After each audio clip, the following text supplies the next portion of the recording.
Well, I've always been kind of a show-off. One reason I'm up here is because I'm a show-off. And a lot of times I draw attention to myself by being smart, by being well-educated.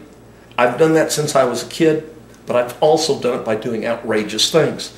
When I wanted to get my class's attention, for example, I was an English teacher for 25 years here. I would take a stapler, and it looked like I'd say if I couldn't control the kids by just saying, now let's all focus, let's, all the nice talk, I'd say, hey kids, I bet you haven't seen this before, and it would look like I slammed a staple into my forehead. I'd raise my bangs up, which I had then, and there would be the bar of the staple and two little drips of what looked like blood. When I was a kid, when I was 10, I poured ketchup all over myself and lay down by the mailbox outside that the postman stopped at when we had a post box next to the road, threw the letters all over the place, covered myself in ketchup, and lay down in a mangled, twisted position and rolled my eyes back just because I wanted to see what people would do. I was always fascinated with people's reaction.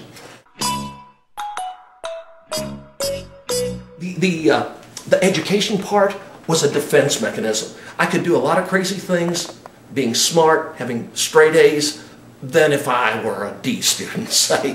They wouldn't put up with it. But because I had redeeming features in the town and the area's mind, they expected it.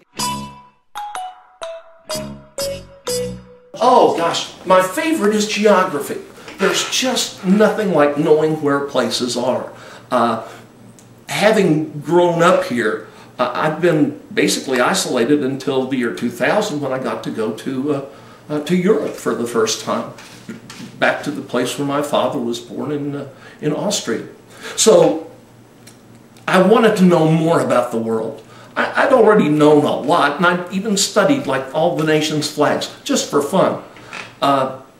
This was an opportunity with the geography to get all the capitals of the world in my mind, and then to even get more specific and learn the prefectures of France, the counties in Romania, the states not only in Canada, which we do learn in high school, but the states in Mexico, the provinces of Ecuador, cities in Canada and Australia, and the South Sea Islands. I was especially blown away by how many of them there were and their intricate, involved colonial history.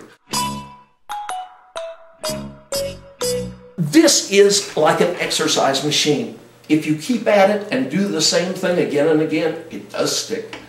There are what they call 11 cranial nerves. The optic nerve, the otic nerve, and all the way down to the vagus nerve, which controls breathing. There's a little saying, on old Olympic towering tops, a Finn and German viewed some hops. If you take each one of those letters, that's the order in which those cranial nerves start. So that's called a mnemonic device. Learning that the word homes, H-O-M-E-S, each one of those letters is one of the Great Lakes. H for Huron, O for Ontario, M for Michigan, S for Superior, and Erie, of course, with E. So anyway, using devices like that of my own making, because sometimes when you're looking at Guangdong and you're looking down below, you look for something that reminds you of, say, a bell because of the dong in it, or a dong key. There might be some sound that has a key in it. So I make these little connections in my mind that allow me to know the answer before the answer is shown. That's the key to quickness. You've got 15 seconds in the hot streaks area, and you get all points, even if you take right up to a tenth of a second left. However, in this other way that you make points, here's what are called challenges. These challenges are the individual questions and answers. And you can see, here's how many points of that 66 million that I made just taking the challenges.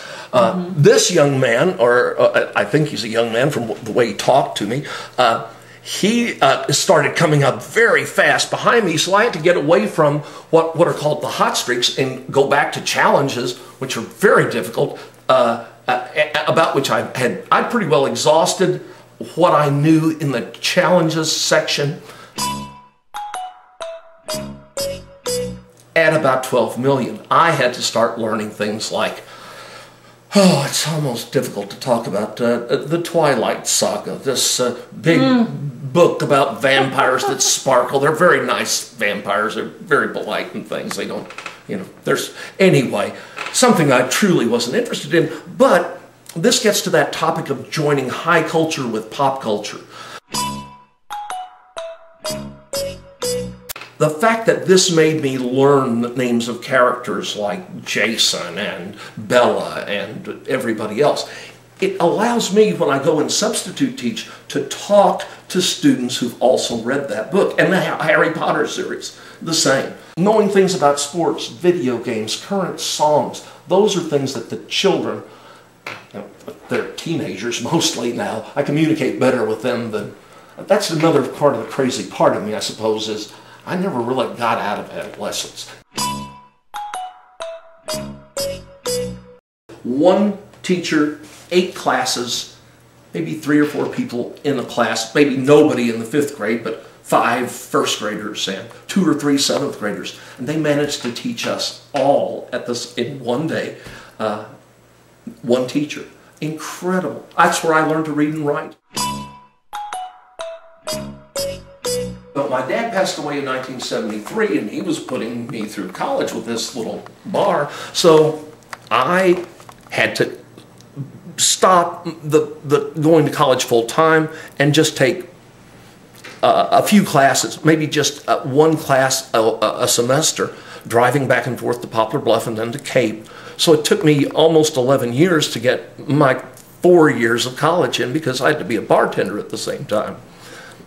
That bartending experience was the best way.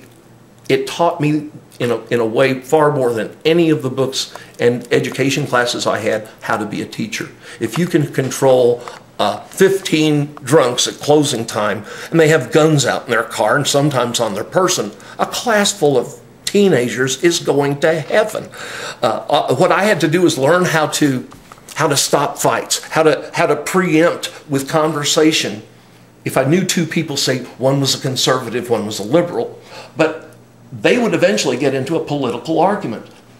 But I knew both of them had been in the Pacific Theater in World War II. I would direct the conversation so they felt the kinship of having been fighting in the Pacific. They became friends, so then they couldn't become enemies after they learned each other's political preferences. One was a Democrat, one was a Republican. I had to steer that conversation to prevent it, so there would never be an argument between those people.